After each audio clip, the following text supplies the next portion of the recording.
November 4th, 1994. The air in Minnesota is electric with anticipation as the gubernatorial election results trickle in, and they are as jaw-dropping as a plot twist in a blockbuster. At the center of it all is a man who hasn't been in the political arena for long, a man used to living life on the edge. But this time, he does the unthinkable. He not only takes the race by storm, he leaves the heavy hitters from the Democratic and Republican parties in his dust. Recent development, Ventura being declared the winner. No longer Jesse the Body. First he was Jesse the Body Ventura, then he was Jesse the Mind, and now he's Jesse. It is a once-in-a-lifetime moment, a moment when history is made. Because for the first time, a Reform Party candidate takes the victory crown in a state election. It's a victory that reverberates beyond Minnesota's borders, sending shockwaves across the entire country. And as he puts it in his victory speech, he and his team have shocked the world. We've shocked the world. Minnesota leads the way. But his victory is not the usual one. It opens up a Pandora's box of his past life. Who is he, and how many worlds does he navigate to get to the highest state office? Well, there's a world of untold stories, triumphs, and challenges behind the new governor's personality, and the discoveries exceed everyone's expectations. From a humble military background to an outlaw biking experience, a stint in the ring, and ultimately, the polished floors of the governor's state house, every step is a piece of the puzzle. The beginning.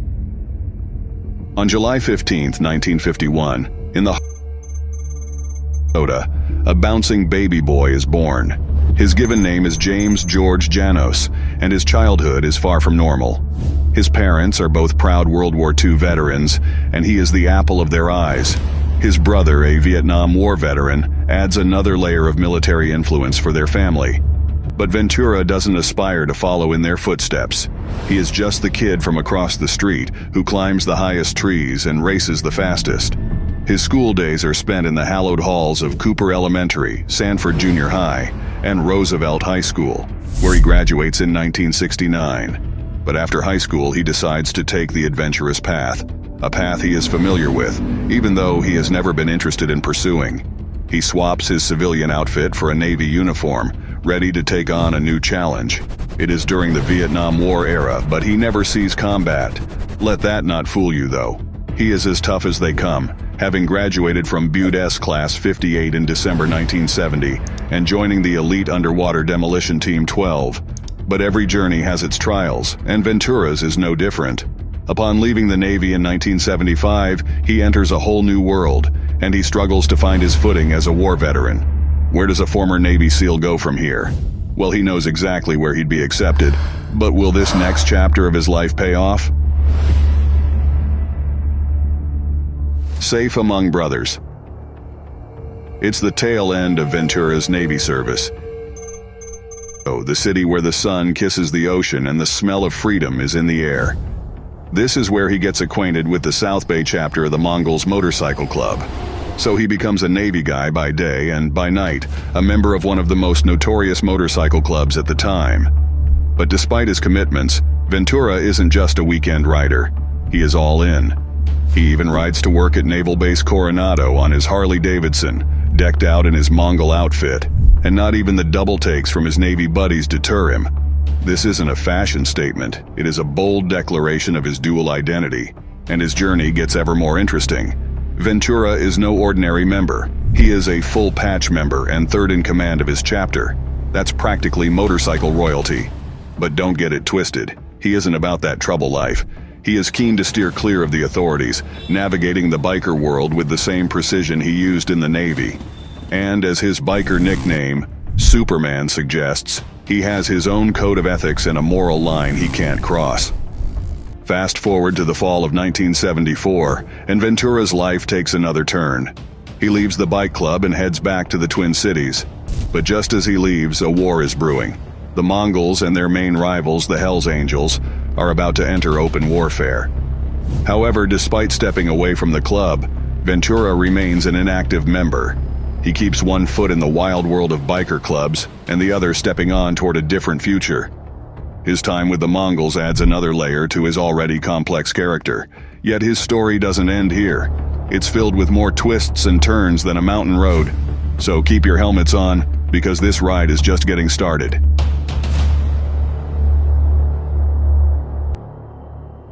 Life in the ring. Fresh from his adventures with the Mongols Motorcycle Club, Ventura is up for a new challenge. He decides to hit the books at North Hennepin Community College in Brooklyn Park, Minnesota. Thanks to the GI Bill, a program designed to help war veterans like him, he's gearing up for his next big adventure. Little does he know, his life is about to take a turn into a wild and wonderful world. He isn't just hitting the books, he is hitting the gym too.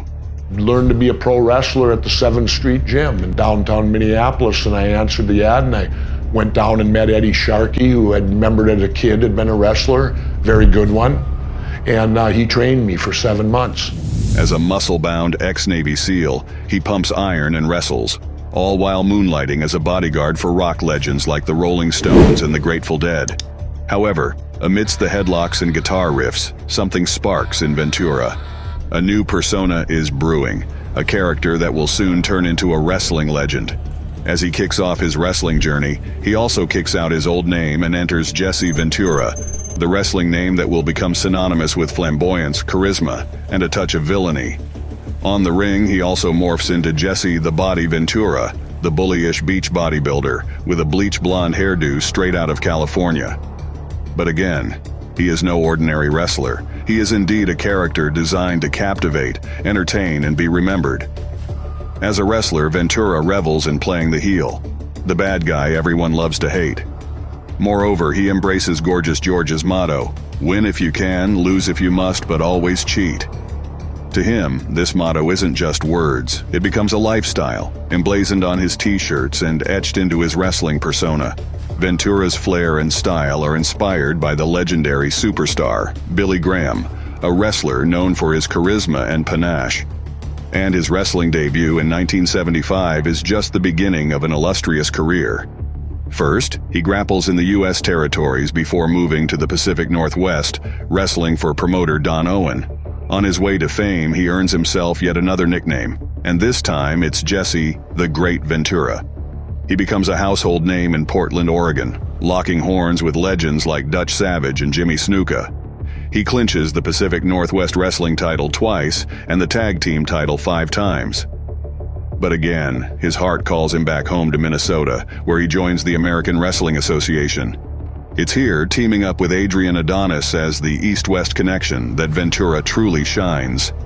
In a twist of fate, shortly after arriving in Minneapolis, the iconic nickname The Body is bestowed upon Ventura by none other than Vern Gunn. Together with his newly found partner, they dominate, clinching the AWA World Tag Team Championship in July 1980 in a legendary forfeit.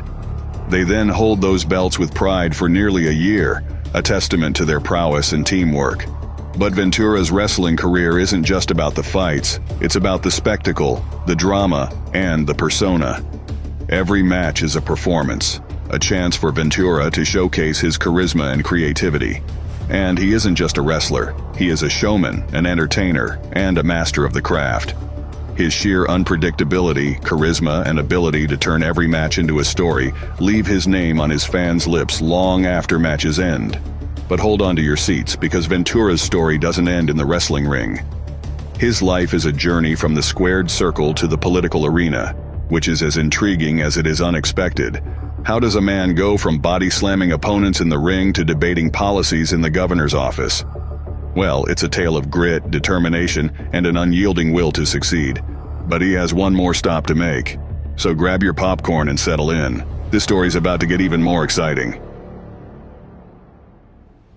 On the sidelines, Ventura and his tag team partner Adrian Adonis sadly wave goodbye to the AWA World Tag Team Championship.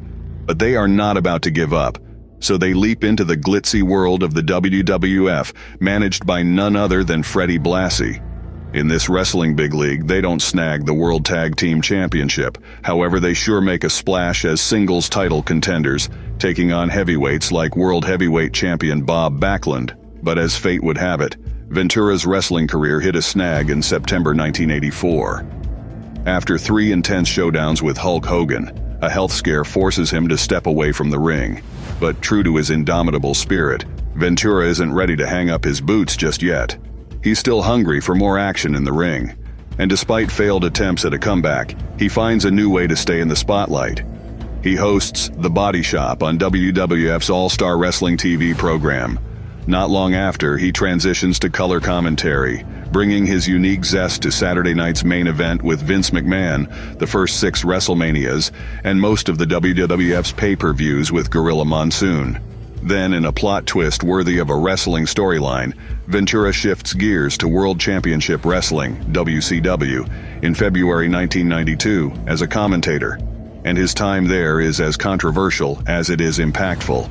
He is released in July 1994 by WCW President Eric Bischoff amidst rumors of backstage politics involving Hulk Hogan.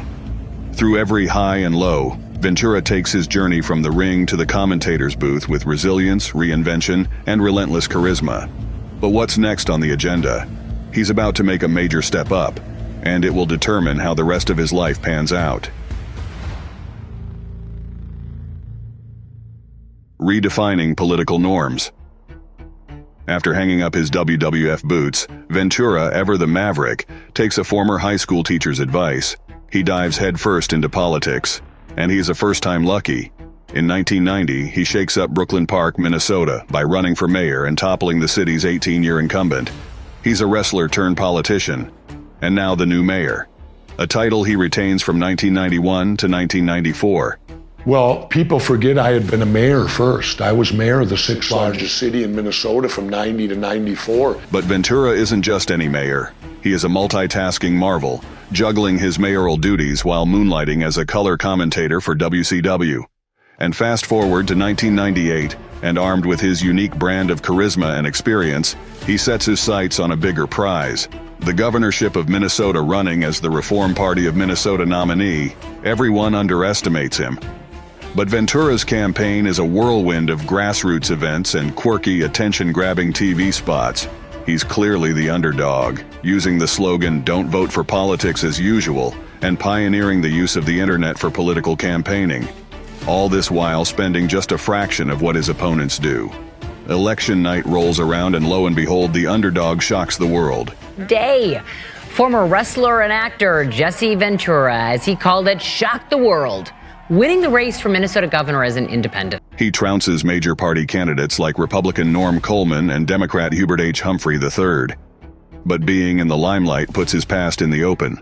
Minnesota streets soon sport bumper stickers and t-shirts proclaiming, "My governor can beat up your governor," while Ventura's various nicknames, including Jesse the Mind and Jesse the Body, resurface.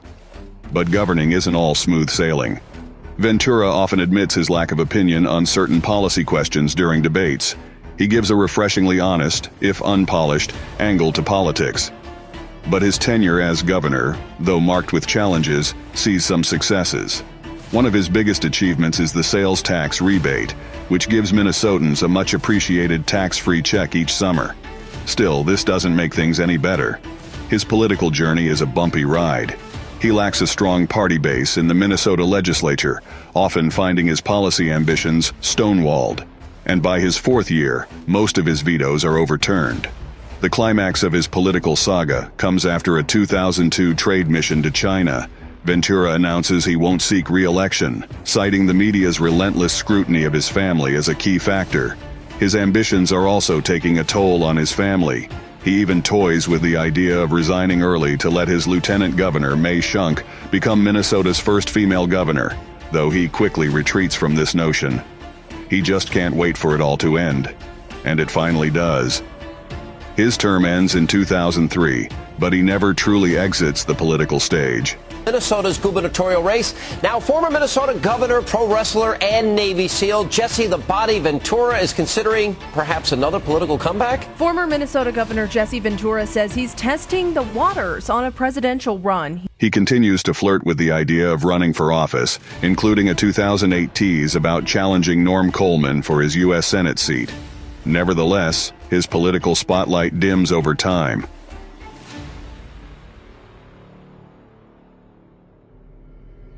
Defending the Mongols. In 2018, Ventura is back on the headlines this time, testifying on behalf of the Mongols in a federal racketeering trial.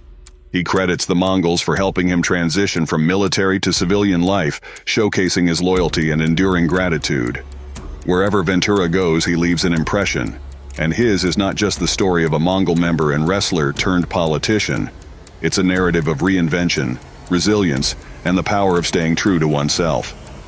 From the wrestling ring to the governor's mansion, it's a reminder that life is full of surprises, and every twist and turn is like opening a new page with the potential to shock the world. As Jesse Ventura did, proving he's indeed one of a kind.